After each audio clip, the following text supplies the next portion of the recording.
The wind was a monster, and Annie Bennett was trapped in its belly. It howled across the Wyoming plains, throwing knives of snow against the thin walls of her cabin. The storm had swallowed the world whole, erasing every landmark, every shadow, until there was nothing left but the screaming white and the rattling of her door latch. Annie checked the fire for the third time in an hour, her heart pounding a frantic rhythm against her ribs. If the flames died, the cold would creep in and claim her. But it wasn't just the storm that was squeezing her chest. It was the crushing weight of another winter alone. Ever since her husband Thomas had died, every blizzard felt colder, more personal. It was as if the world was testing her, waiting to see when she'd finally break. Tonight she was close, and that's when she heard it. A dull thud against the wind's roar, heavy, close, just outside the barn. Annie froze, every muscle in her body screaming. Nobody came out this far, not in a storm like this. Her nearest neighbor was a mile away, and he'd have to be insane to brave this weather. It had to be an animal, a cougar maybe, driven down from the mountains by hunger. But what if it wasn't? She grabbed the old rifle from its place by the door, the cold steel a familiar weight in her trembling hands. It was Thomas's rifle. She took the lantern, its flickering flame casting dancing, monstrous shadows on the walls. She pulled open the door, and the storm lunged at her, a physical blow of wind and ice. The snow bit at her cheeks, blinding her. She stumbled forward, the lantern's weak glow a tiny island in a sea of raging white. She followed the sound, her boots sinking deep into the fresh powder, her breath tearing from her lungs in ragged white puffs. There, by the fence line, a dark shape, a smudge of black against the endless white, already half buried by the driving snow. Fear locked her feet to the ground. It could be anything. It could be death waiting for her. But then she saw it, a flicker of movement, a hand, gloved and dark, twitching feebly in the snow. It was a man. "Sir!" she screamed, but the wind snatched the word from her mouth and hurled it into the darkness. He didn't respond. Forgetting the rifle, she let it drop into a snowdrift and fell to her knees beside him. She brushed the ice and snow from his face, her fingers numb. His skin was as pale as milk. His lips were a terrifying shade of blue. His coat, though made of fine wool that spoke of money, was frozen stiff. He'd been out here for hours. He was dying. "Come on," she muttered, her voice a desperate prayer. "Stay with me." She slipped her arms under his shoulders. He was a big man, tall and broad, and his dead weight was immense. But a wild, desperate strength surged through her. She wouldn't let this storm take another man from her. Not on her land. Inch by agonizing inch, she dragged him through the snow. Her feet slipped, the wind tore at her, and her lungs burned with every breath. But she kept going, pulling him towards the tiny, distant light of her cabin. When she finally hauled him over the threshold, she kicked the door shut and leaned against it, her body shaking so violently she could barely stand. The silence inside the cabin, broken only by the crackling fire, was deafening after the storm's fury. She had to work fast. Her hands trembled as she fought with the frozen buttons and stiff fabric of his coat. She peeled away the icy layers, his shirt damp and cold underneath. His skin was like stone. Swearing under her breath, she dragged every quilt and blanket she owned and piled them over him as he lay on the rug by the fire. "Don't you dare die on me," she whispered to the still figure. The kettle on the stove was lukewarm. She poured the water into her stew pot, her mind racing. She threw in what little she had left, chunks of salted beef, the last of her potatoes and carrots, and a precious pinch of thyme she'd been saving.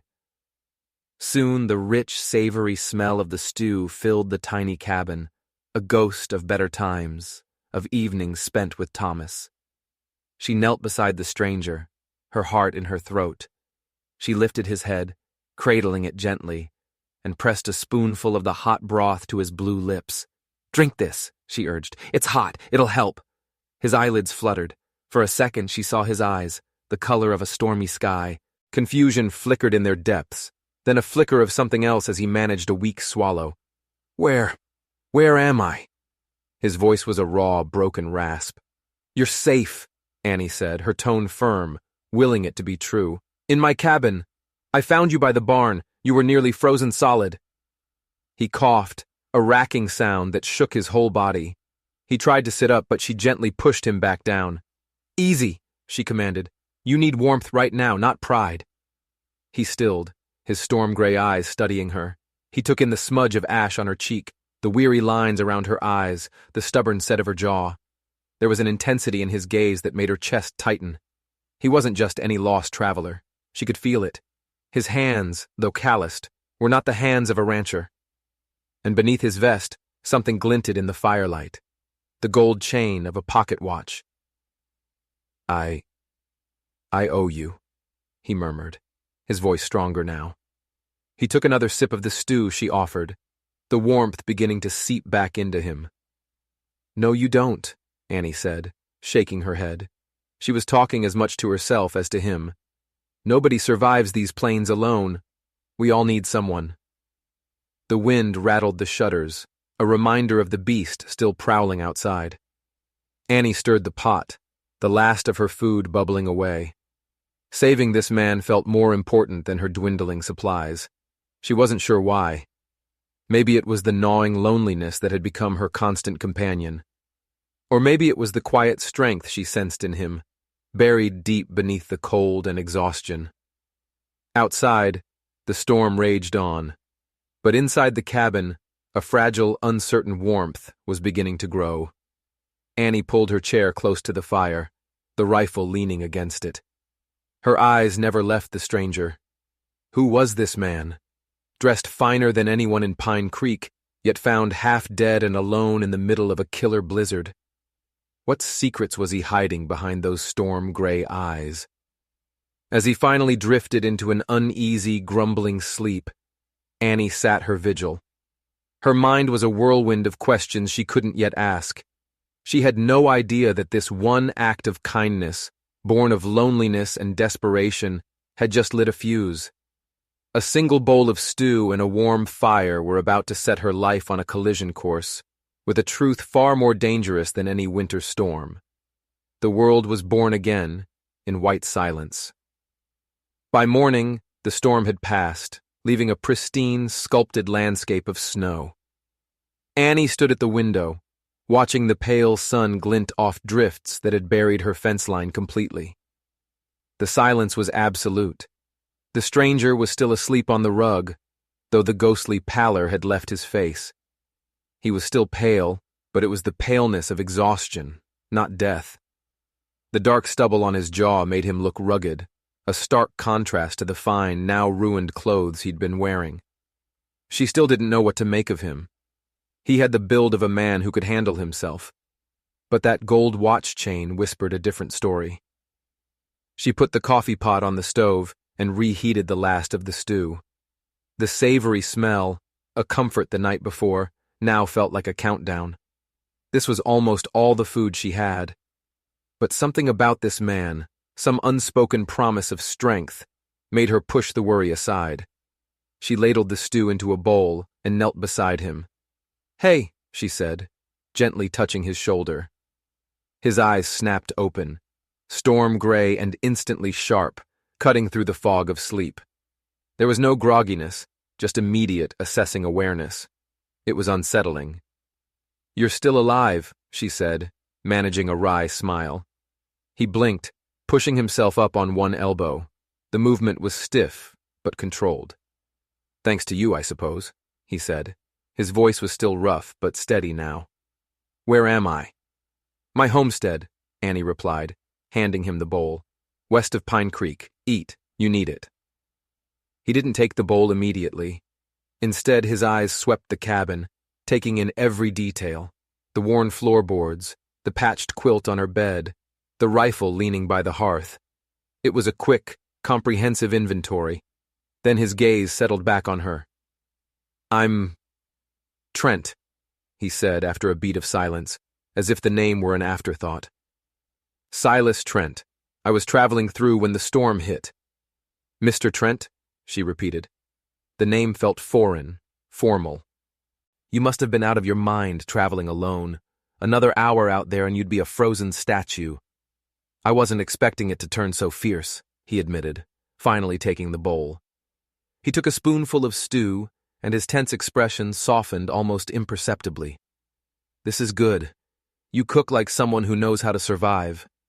Annie crossed her arms, leaning against the rough-hewn table. I've had to. It's just me out here, since my husband passed last winter. The name Silas sat down the bowl, his gaze sharp and direct. I'm sorry for your loss. Her throat tightened. Most people in Pine Creek just looked away, their pity a suffocating blanket. They whispered about the stubborn young widow who refused to sell her land and move to town. This man, he just acknowledged it, plain and simple. Thomas built this place, she said, her voice quiet but fierce. With his own 2 hands, I'm not letting it go, no matter what Harold Benton and his bank say. At the mention of that name, a flicker of something cold and hard passed through Silas's eyes. It was there and gone in a second, replaced by a mask of casual interest, but Annie saw it. Benton? He asked, his tone carefully neutral. A short, bitter laugh escaped Annie's lips. Oh, you'll learn that name soon enough if you stick around Pine Creek. He's a vulture in a fancy suit, trying to buy up every last acre in this valley, calls it progress. I call it a trap. Silas picked up his bowl again, stirring the stew thoughtfully, but behind his calm facade, his mind was racing. So, the rumors were true, and they were worse than he'd heard. This wasn't just a greedy banker making tough loans. It was a scheme, a deliberate, predatory plan, and this woman, this stubborn, grieving woman, was standing right in its path. I take it you've had dealings with him, Silas said, his voice low. He's been circling since Thomas died, she spat, her voice clipped with anger. Showed up last month waving papers. A debt, he called it. Said I had 2 weeks to pay it off, or he'd foreclose. He knew I couldn't. He was counting on it. Silas leaned back, the warmth of the fire doing little to quell the cold fury rising inside him. He'd left Cheyenne on a whisper, a rumor of a man named Benton who was getting too powerful, too cruel. He'd come to see the truth with his own eyes, and now, sitting in this cabin, listening to this woman whose grief was as raw as the winter wind, he knew. Benton's game was dirtier than he could have ever imagined. You shouldn't have to fight that alone, he said, his tone turning firm. Annie raised an eyebrow, a spark of her fiery spirit returning. And what do you suggest, Mr. Trent? You look like you just wrestled a blizzard and lost. Besides, I've handled worse. A faint smile touched his lips. He admired her grit. It was like a beacon in this desolate place. Still, I owe you a debt of my own. For my life. If I can help, I will. Her eyes narrowed, suspicion flaring again. He was too smooth, too confident. You don't look like a simple traveler, Mr. Trent. What's your real business out here? He hesitated. This was the dangerous part. He couldn't tell her the truth. Not yet. If she knew who he really was, Silas Trent, the man whose cattle empire stretched across 3 territories, the man whose name could make bankers tremble, she would look at him differently. She would see the money, not the man. And he needed her to see the man. He needed her to trust him. I told you I'm a traveler, he said simply, holding her gaze. But I know a thing or two about land. And I know a thing or two about men like Benton. Let me help. Let me at least lend a hand around here until the road's clear. Annie studied him for a long, silent moment. Her practical side screamed at her to send him on his way the second he could stand. A stranger was a risk. A handsome, mysterious stranger was a complication she didn't need. But another part of her, a part that had been cold and silent for a year, was curious. There was a storm inside this man. She could feel it. And for the first time in a long time, she didn't feel entirely alone against her own. You can stay until you're strong enough to travel, she said finally, her voice all business. But I'm not running a charity. You can chop wood, fix the fence the storm took down, if you're able. A spark of genuine humor lit his gray eyes. Fair enough. I've been known to swing an axe. She nodded towards the axe leaning by the door. Good, you'll get your chance. As the day wore on, Silas proved he wasn't lying. Though he was clearly still recovering, he insisted on splitting a pile of kindling, and then, without being asked, spent an hour reinforcing the barn door the wind had nearly ripped from its hinges. Annie watched him from the kitchen window, her breath catching in her throat more than once. He moved with an economy and purpose that spoke of hard labor. He was a puzzle, and she found herself wanting to solve it. Later, over coffee, the question she'd been bottling up started to escape. Where are you from? Really? East, he answered vaguely, his eyes on the fire. But I like it better out here. The air is honest. Honest, she repeated, the word tasting like a lie in her mouth. Honesty didn't stop men like Harold Benton. Honesty didn't pay debts. As dusk settled, casting long blue shadows across the snow, Silas sat by the fire, mending a broken strap on her horse's harness. He hadn't even asked. He just saw it was broken and set to fixing it.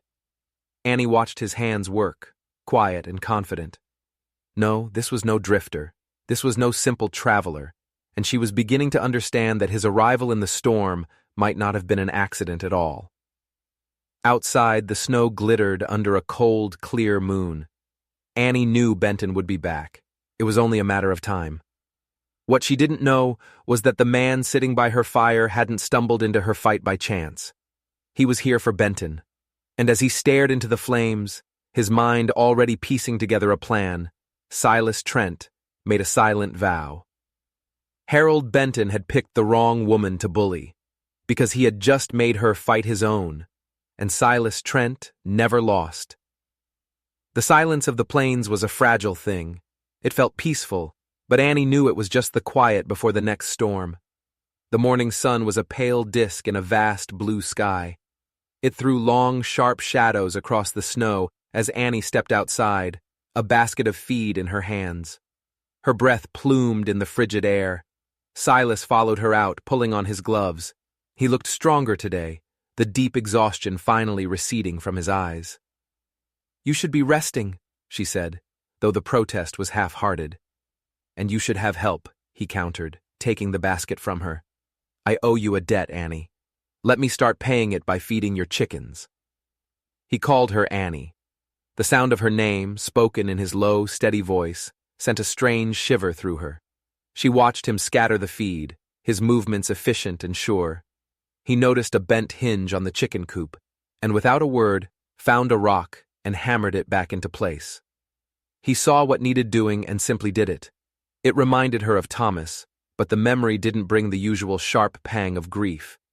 It brought something else, something warm and unsettling. Back inside, with the fire roaring, the small cabin felt charged with a new energy. You were quiet again last night, she said, pouring them both coffee. Still thinking about Benton? Silas paused, his back to her as he warmed his hands by the fire. Men like Benton, he said, his voice hard. They're like a sickness. If you don't cut them out, they spread until they've poisoned everything. Annie's jaw tightened. Standing up to him isn't simple. He owns the law in Pine Creek. The last time I went to the sheriff about Benton's threats, he practically laughed in my face, told me to be a reasonable woman, and sell. Maybe the sheriff just needs to be reminded who he works for, Silas said evenly. And maybe Benton just needs to meet someone who isn't afraid to push back. She frowned, taken aback by the cold certainty in his voice. It wasn't bravado.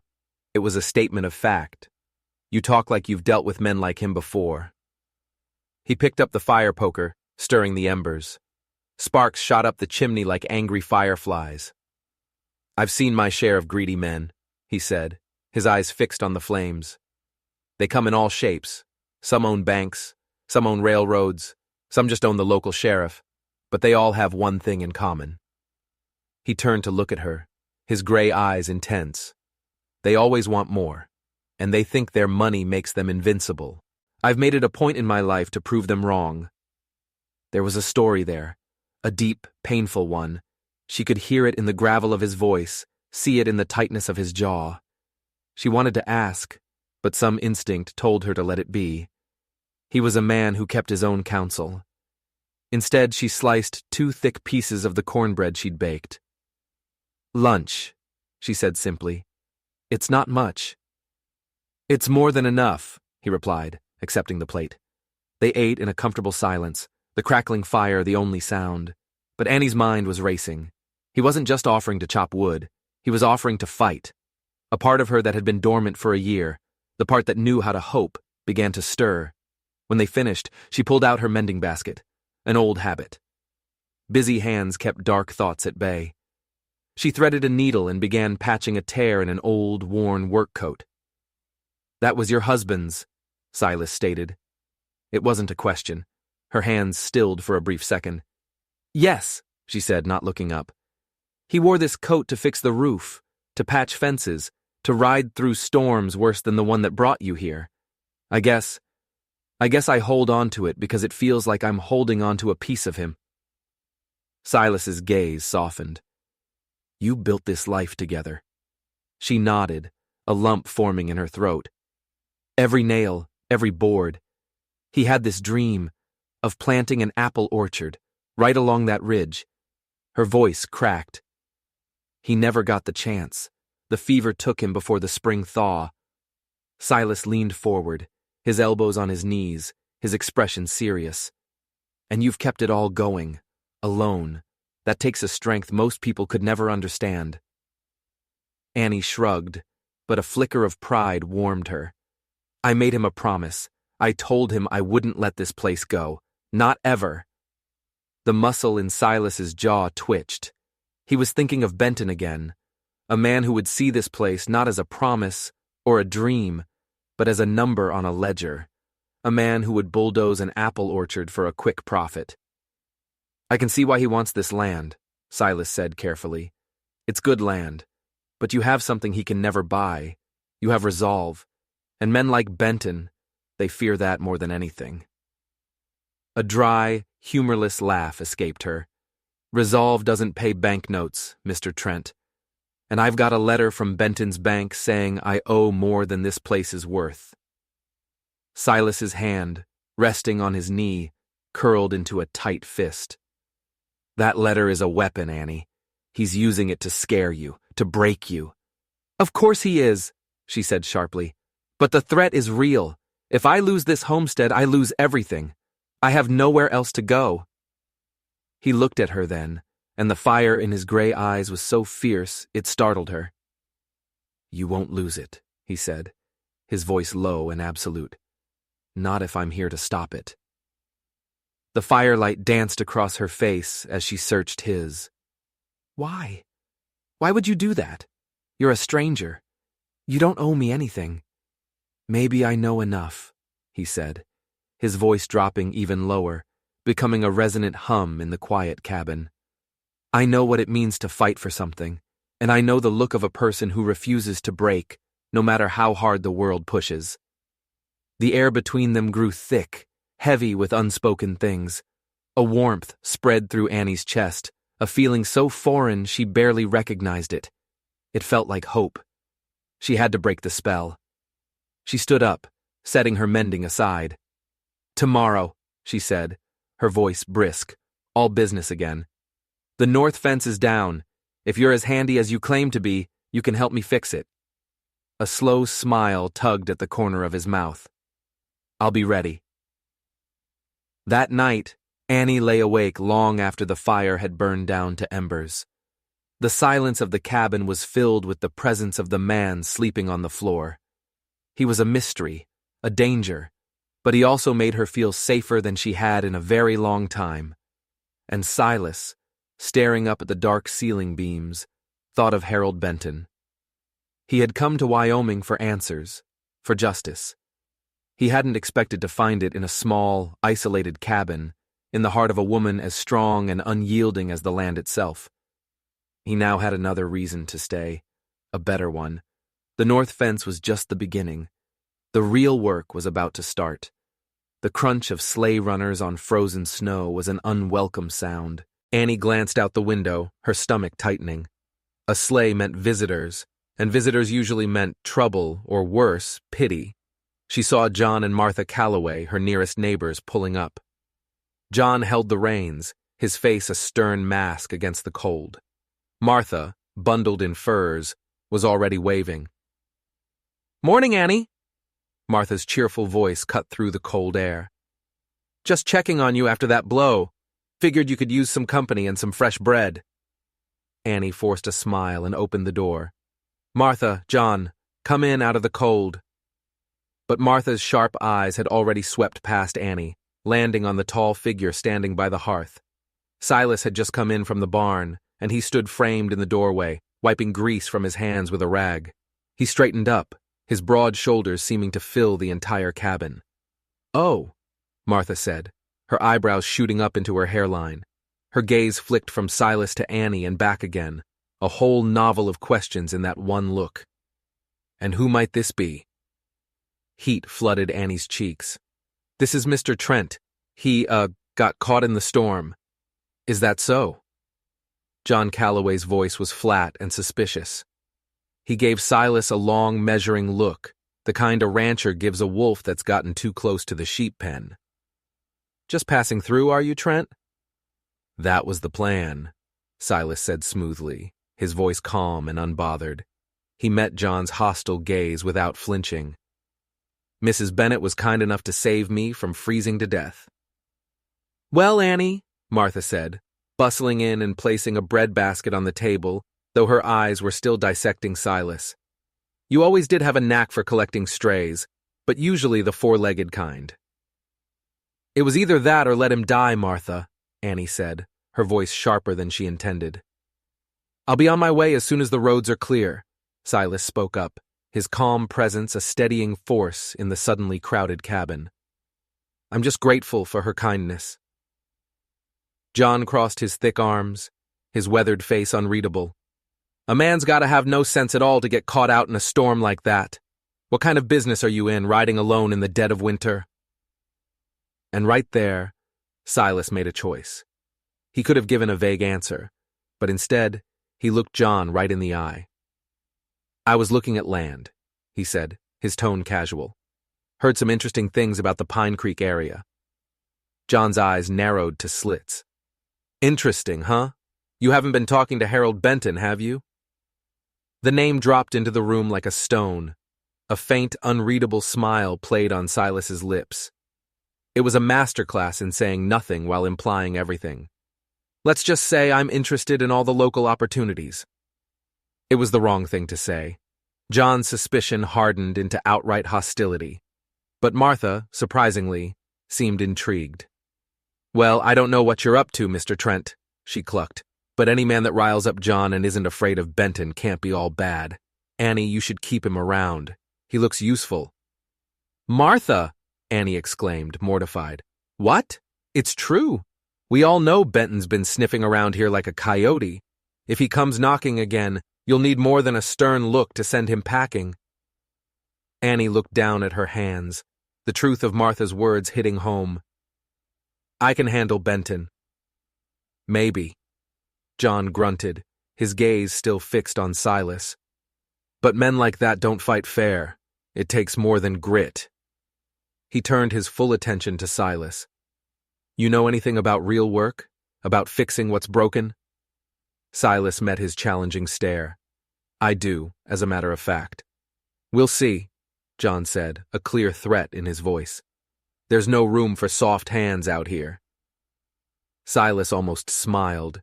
He held up his own hands, showing the calluses on his palms. They weren't the deep, cracked calluses of a lifelong ranch hand, but they were the marks of work.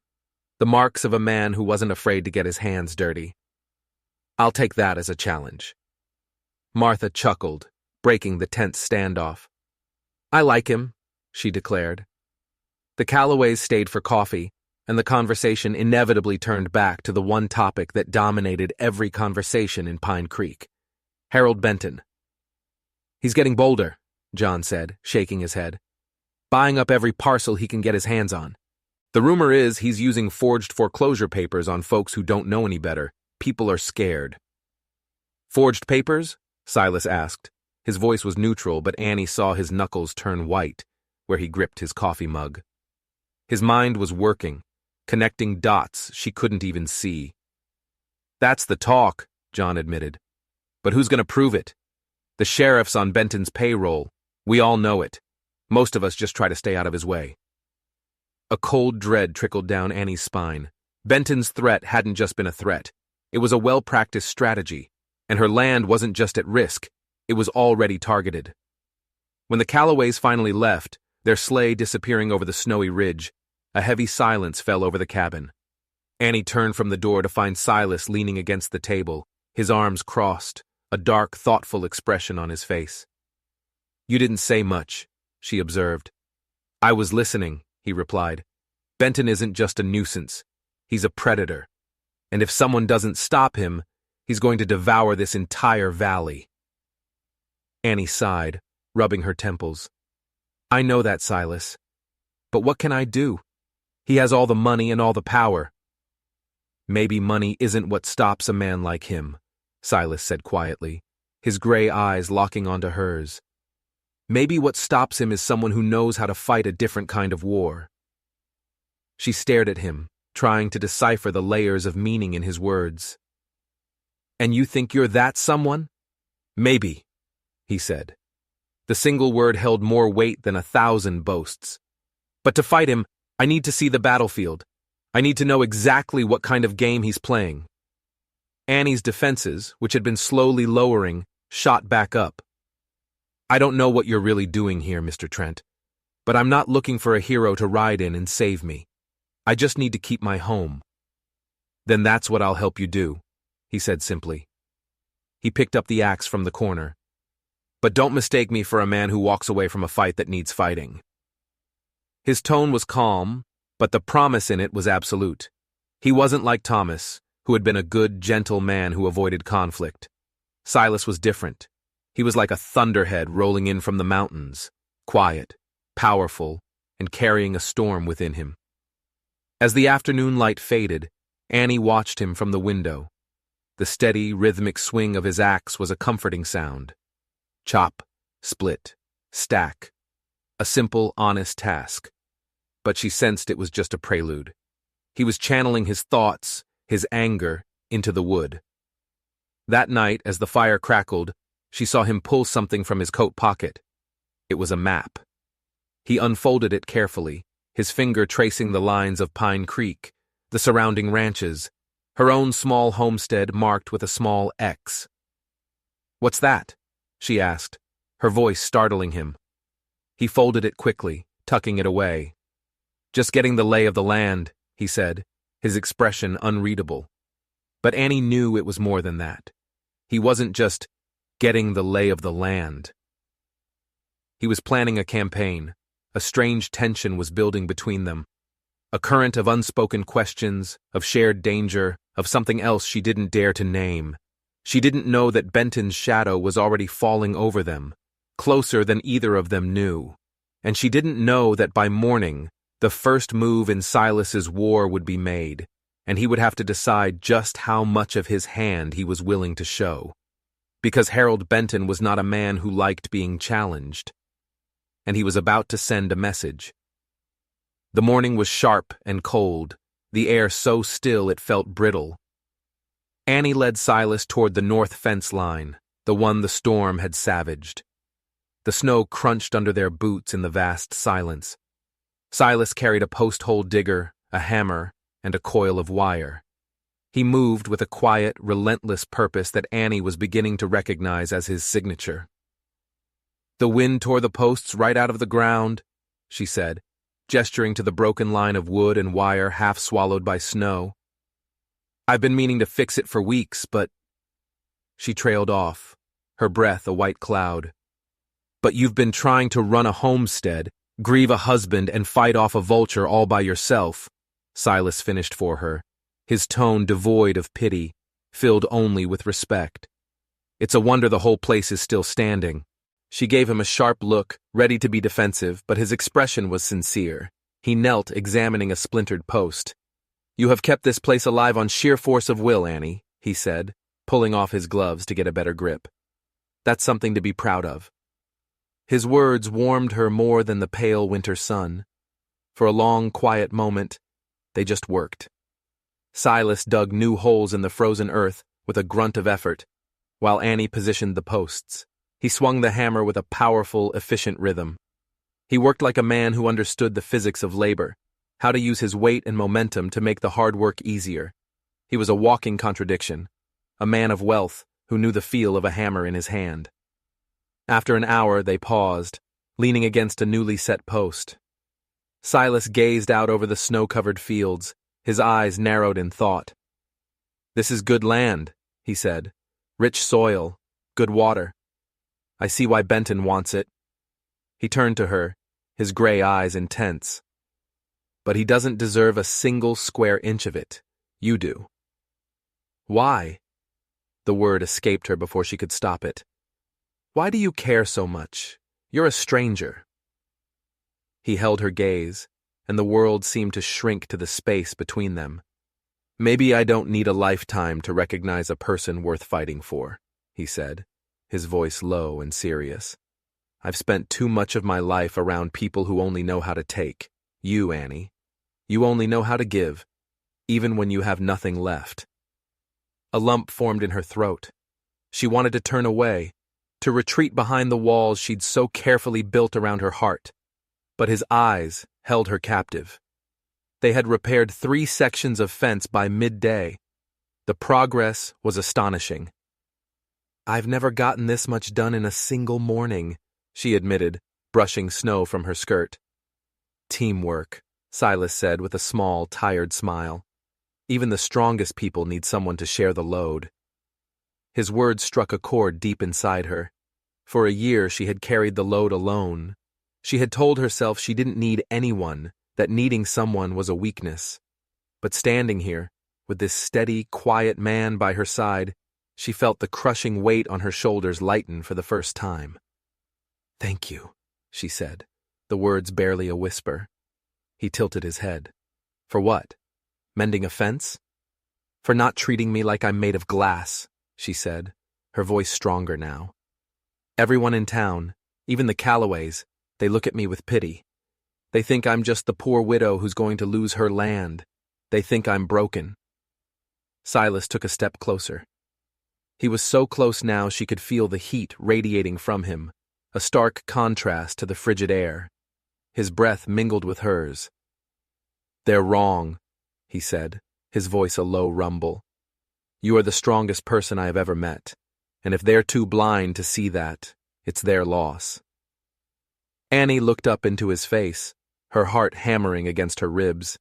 The wind whipped a strand of her hair across her cheek, and he reached up, his gloved fingers gently tucking it behind her ear. His touch was electric. For the first time since Thomas died, she saw something in a man's eyes that wasn't pity. It wasn't greed or judgment. It was pure, unadulterated respect. And something more. Something deeper. "Silas," she whispered, the name feeling natural on her lips for the first time. He didn't answer with words. He leaned down slowly, giving her every chance to pull away. But she didn't. She couldn't. His lips met hers. It was a kiss that was both hesitant and certain, gentle and firm. It wasn't a kiss of passion, but of understanding. A quiet promise in the middle of a frozen, silent world. A spark of impossible warmth against the cold. She felt a decade of loneliness and grief crack inside her chest. Hope, terrifying and beautiful, rushed in. She pulled back slightly, her eyes wide with confusion and fear. I don't know what this is." "It doesn't have to be anything yet," Silas said softly, his thumb gently stroking her jaw. "But I'm here, Annie, and I want to help you. In any way I can. If you'll let me." The rational part of her brain was screaming. This was reckless. This was dangerous. But her heart, for so long a frozen, silent thing, was beginning to thaw. "We should get back," she said, her voice steadier than she felt. "The light is fading." They worked in a charged silence for the rest of the afternoon, the unspoken moment hanging between them like a fragile, glittering icicle. Back in the warmth of the cabin, the tension was almost unbearable. After a silent supper, Annie sat by the fire, her hands busy with mending, but her mind was far away. Finally, Silas broke the silence. "Benton will come back, Annie, soon, and when he does, you will not face him alone. I'll be standing right beside you." She looked up, startled by the raw promise in his voice. "What are you planning?" A faint, dangerous smile touched his lips. "For now, I'm just a drifter who's good with a hammer. But be ready to trust me, Annie. When the time comes, you're going to have to trust me."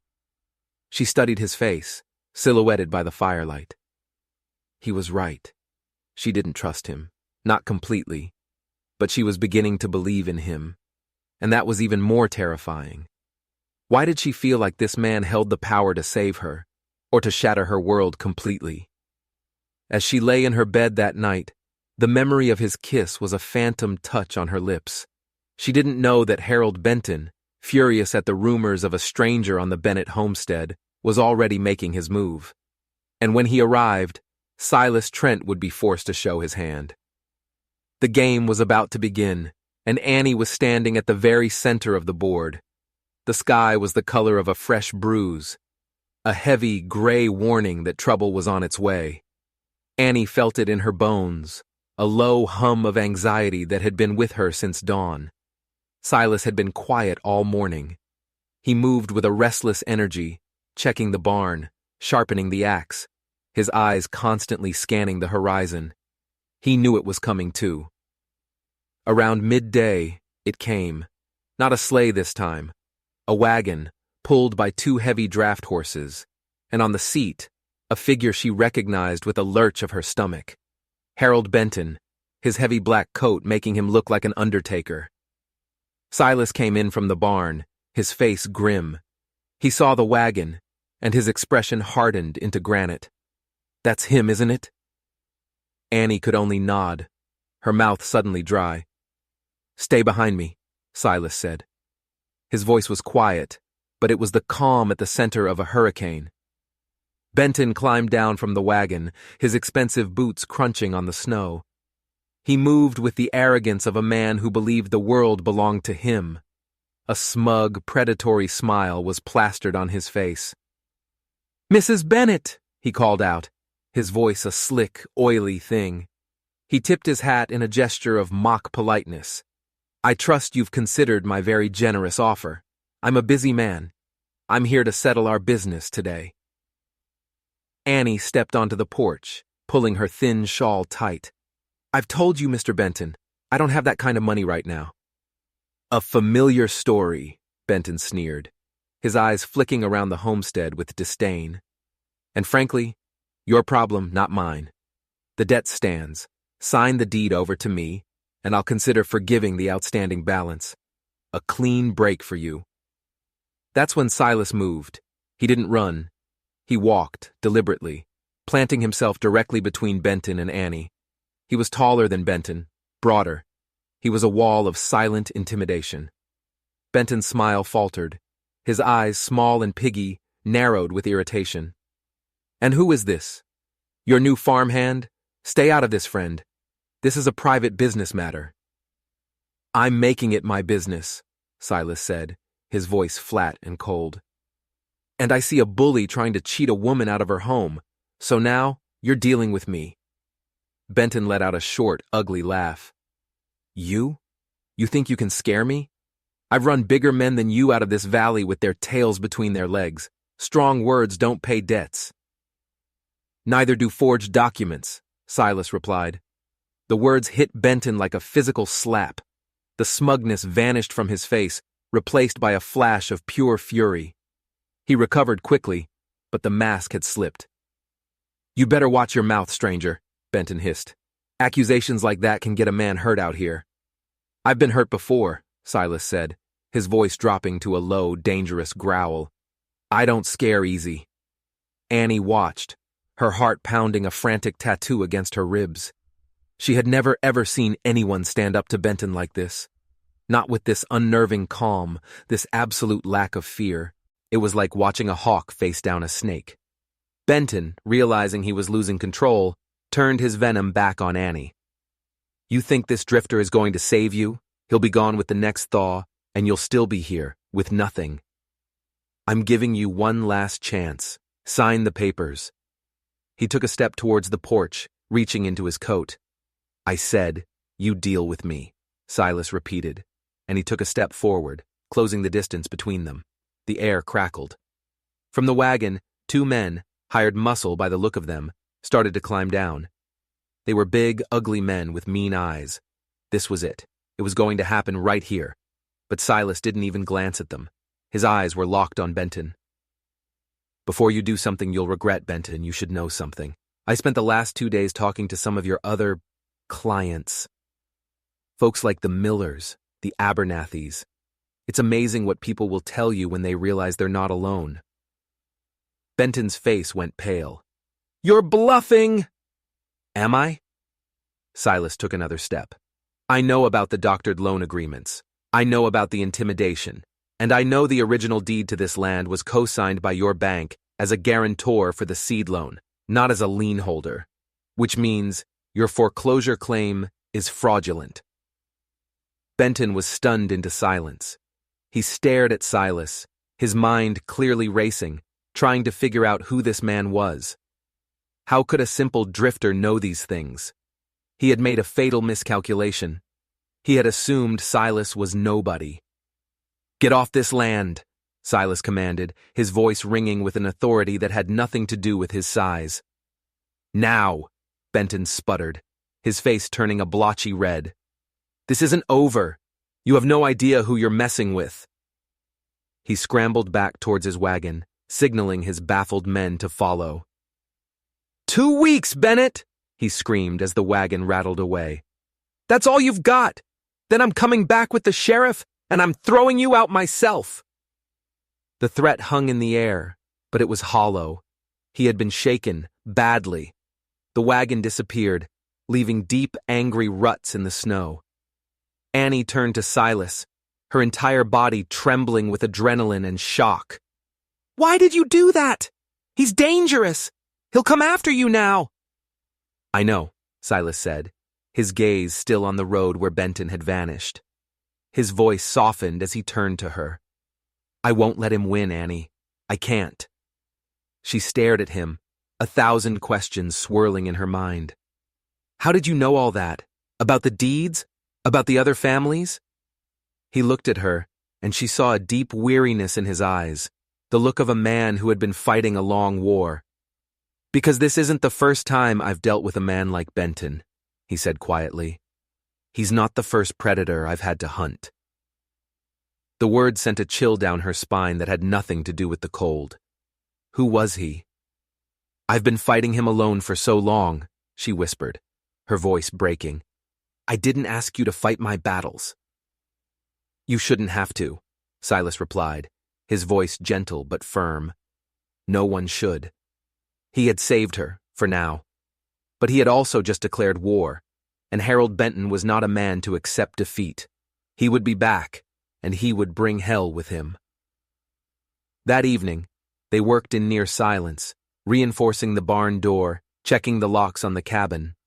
The comfortable quiet of the previous nights was gone, replaced by a tense, waiting silence. Later by the fire, Annie finally had to ask, You're not a drifter, are you, Silas? He looked into the flames for a long time before he answered. No, he said softly. I'm not. Then who are you? He turned to look at her, and the secrets he was holding were like a chasm between them. I'm just a man who's trying to do the right thing. But Annie knew, with a certainty that chilled her to the bone, that it was far more complicated than that. This drifter knew more about banking law than her own lawyer. He faced down armed men without blinking. He hadn't just stumbled into her life, he had been sent here. Or he had brought the storm with him, and she was standing right in the middle of it. The sky over Pine Creek was a sheet of lead. Heavy, ominous. A storm was brewing, but this one had nothing to do with the weather. Annie stood on the porch, a rifle cradled in her arms. She hadn't let it out of her sight since Benton's last visit. The air was thick with a waiting dread. Silas had been gone since dawn. He'd ridden out towards town saying only that he had business to attend to. Business that involved Benton. She had a terrible feeling that he was walking into a trap. By mid-afternoon, her fears were realized. She saw them coming from a long way off, not a wagon this time. 3 riders, moving fast. At their head was Harold Benton, his face a mask of triumphant fury. Beside him rode the town sheriff, a man named Calloway, whose tin star looked tarnished and cheap on his chest. The third man was one of the thugs from before. They weren't here to talk. They were here to finish it. "Annie Bennett!" the sheriff yelled as they reined in, his voice falsely hearty. "Mr. Benton here has a legal court order for your eviction. I'm here to enforce it." He held up a piece of paper. It looked official. Annie's blood ran cold. "That's not possible," she stammered. "The debt. It's fraudulent." "The judge says otherwise," Benton sneered, swinging down from his horse. He strode towards the porch, his eyes glittering with malice. "Your 2 weeks are up. Your drifter friend isn't here to save you now, is he? Time to go, widow." He was enjoying this. The power, her fear. It was what he fed on. "I'm not leaving," Annie said, raising the rifle. Her hands were slick with sweat, but her voice was steady. "This is my home." The sheriff sighed dramatically. "Now, Annie, don't make this difficult. Put the gun down. We don't want anyone to get hurt." His eyes flicked nervously towards Benton. He was a puppet, and Benton was pulling the strings. "I think she wants to make it difficult," Benton said, a cruel smile spreading across his face. He nodded to his thug. "Go on in and start moving her things out. Throw 'em in the snow for all I care." The big man started towards the steps, a leering grin on his face. Annie cocked the rifle. The sound was loud, final, in the tense silence. "Take one more step," she warned, "and I'll shoot." The thug froze. Benton's smile vanished. He hadn't expected this level of resistance. "You're bluffing," he hissed. And that's when a new voice cut through the air, cold and sharp as breaking ice. "She's not bluffing, but I am." They all spun around. Silas was standing at the edge of the clearing, not 20 yards away. He hadn't ridden in. He had appeared, as if from the very snow and trees. He held a repeating rifle in his hands, and it was aimed not at Benton, but directly at Sheriff Calloway's chest. "Well, well," Benton snarled, recovering his composure. "The hero returns. A little late, Trent. The law is on my side this time." "Your side is wherever you've paid for it to be, Benton," Silas said, his voice dangerously calm. "Sheriff, I suggest you look very closely at that court order you're holding. See the judge's signature? It's a forgery. A very good one, I'll admit. But I spent the morning with the real Judge Miller. He was quite interested to hear about your creative legal work." The sheriff's face went slack, the color draining from it. He stared at the paper in his hand as if it were a snake. "He's lying!" Benton shouted, but there was a tremor of panic in his voice. "Am I?" Silas took a slow step forward. "Judge Miller also signed a real court order this morning. It's a warrant for your arrest, Benton, on charges of fraud, extortion, and conspiracy." The world seemed to stop. Annie stared, speechless. "And you, Sheriff," Silas continued, his eyes like chips of ice. "The judge is offering you a choice. You can be a witness for the prosecution, or you can be Benton's co-defendant. You have 5 seconds to decide which side you're on." The sheriff looked from the warrant in Silas's hand to Benton's furious, terrified face. He was a weak man, a follower, and his leader was sinking fast. He dropped the forged order into the snow. I was just following orders," he stammered, raising his hands. "Benton made me do it." Benton let out a roar of rage and lunged, not at Silas, but at Annie. It was a desperate, insane move. If he was going down, he was taking her with him. He never made it. Silas moved with a speed that was terrifying. He swung the butt of his rifle in a short, brutal arc, catching Benton square in the jaw. Benton crumpled to the ground in a heap, out cold. The thug, seeing his boss go down, made a run for the horses. Silas didn't even look at him. Let him go. He's the least of our problems.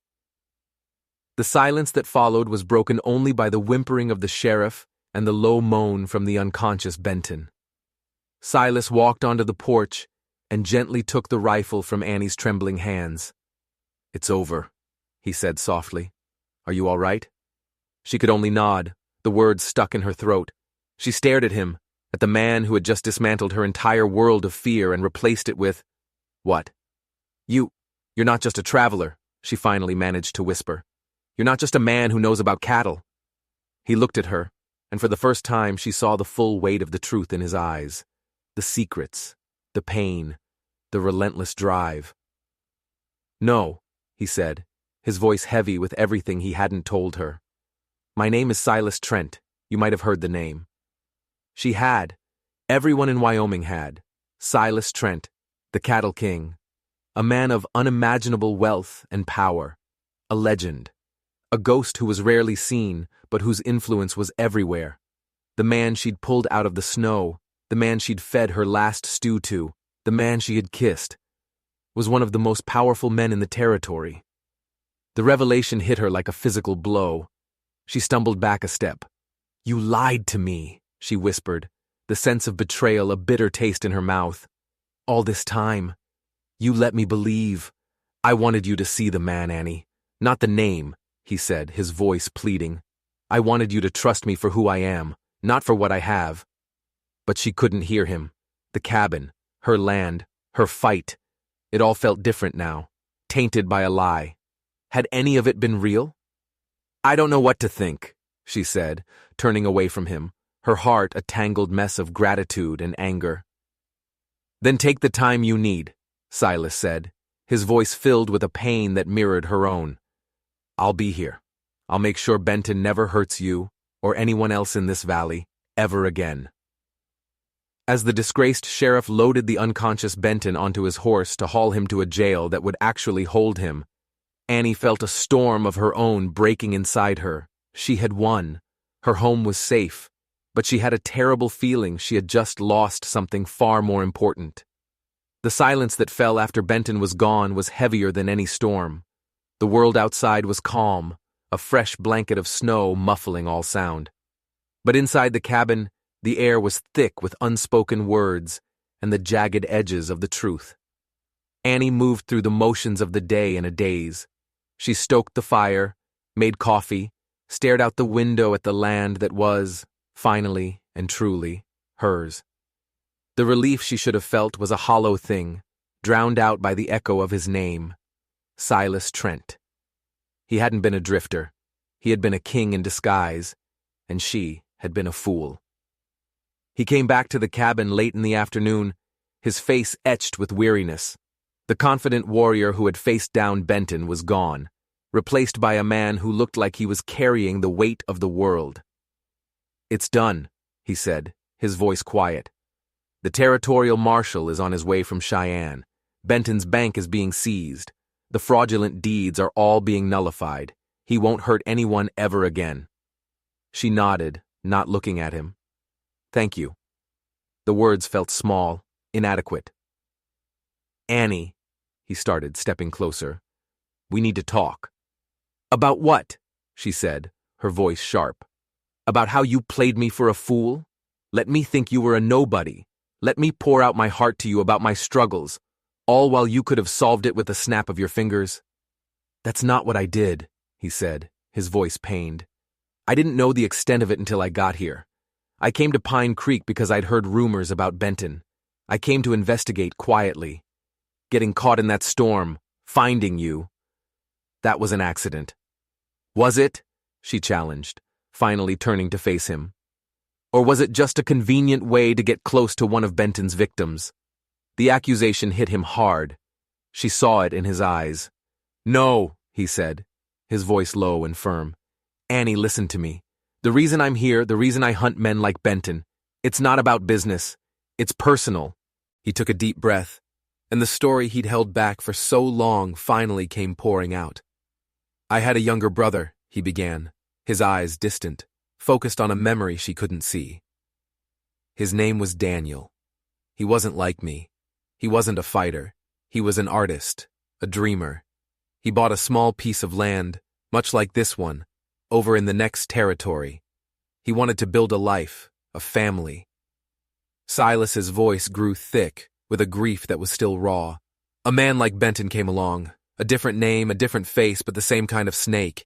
He trapped Daniel in a web of debt and forged papers. He bled him dry, humiliated him. Daniel! He couldn't see a way out. He thought he'd lost everything.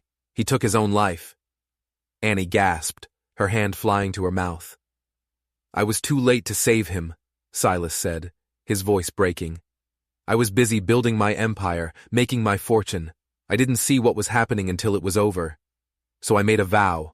On my brother's grave, I would spend the rest of my life, and every dollar I had, making sure that what happened to him would never happen to anyone else.